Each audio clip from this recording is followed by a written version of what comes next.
Senator John Barrasso, chairman of the Senate Republican Conference, is with me now. Senator Barrasso, great to see you today. Thank you for being on the program. Great to be with you, Harris. Thank you. Our reporter was just talking about, and we know that there are a number of Republicans who have already headed to Georgia or they're planning to in coming days, that you're going to see many of people on the Senate, the GOP Senate, and others in the party flooding Georgia with, their messaging. But it's also about money. Well, it is. I actually held a fundraiser for them this morning for both of those candidates.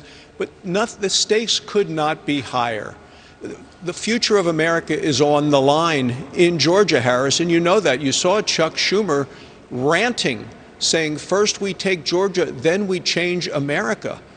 Harris, Republicans and those two candidates, they're trying to preserve America, save America from this radical, extreme, dangerous, scary approach of the Democrat candidates across the board, the progressives that you talk about.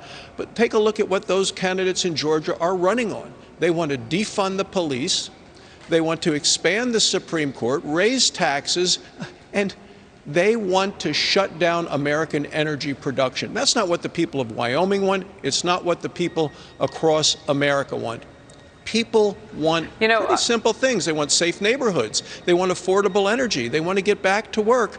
And that's what David Perdue and Kelly Loeffler are fighting for.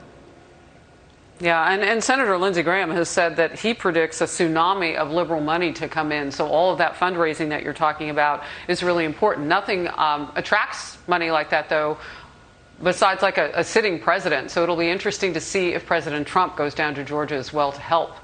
Well, the president has tweeted about it today, retweeted some of the Kelly Loeffler's things. And so I expect the president to be actively engaged in helping fight against this hard left turn that these folks are trying to promote in terms of they're wrong on all the issues, whether it's guns, abortion, immigration, taxes. The Democrats are just plain wrong. You don't want Bernie Sanders as Secretary of Labor. That ought to scare people.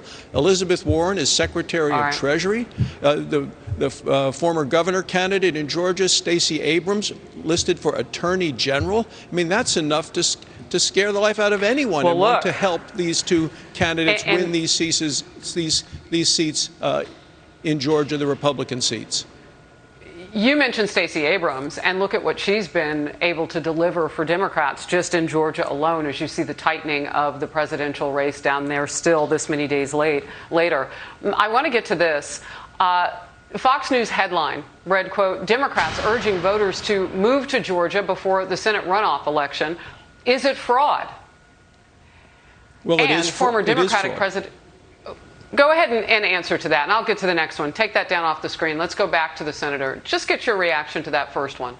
Well, it is fraud to have people move to Georgia, register to vote, and then leave. If people are planning to make it their home, and the law is pretty clear on that, then they're eligible to vote. But it sounds like the Democrats are recruiting people, and you just saw Tom Friedman of the New York Times saying, move down and then leave. That is against the law, and we're going to have lawyers working on that to prevent that. But people across America need to know they do that, they're going to be prosecuted to the fullest extent of the law. Interesting, and I know you kind of got a peek at that tweet, so I'll just tell you what it said. Great news, Yang Gang, from Andrew Yang, ran for president and did not find himself successful in the primary this time around for Democrats. Evelyn and I are moving to Georgia to help Ossoff and Reverend Warnock win.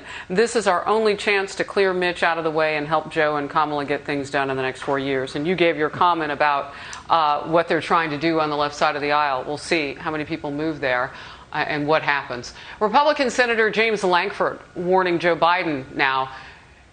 Joe Biden should be able to receive intelligence briefings by the end of the week, or he will act. Lankford, a Republican. Let's watch. There is no loss from him getting the briefings and to be able to do that. And if that's not occurring by Friday, I will step in as well and to be able to push and to say this needs to occur so that regardless of the outcome of the election, whichever way that it goes, people can be ready for that actual task. And to add this, Lankford later clarified those comments, saying the election is not settled at this point. Your response, though, to the press or the press to get those documents or that opening for the president-elect Joe Biden, should it be happening? Well, I talked to James Lankford on the floor of the Senate just within the last 20 minutes.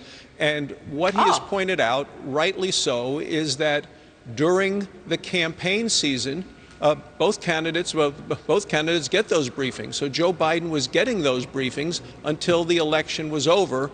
They stopped. And I think it's important that both continue to get those briefings until the Electoral College makes its final determination. And I know that James just wants to make sure that the law is being followed properly. And I know Senator Grassley now and others my team has just made me aware of as well, join in the sentiment of also making sure that the president-elect and vice president-elect receive those materials as well. Senator Barrasso, it is always great to see you, talk with you on this Friday Eve. Thank you. Great to be with you.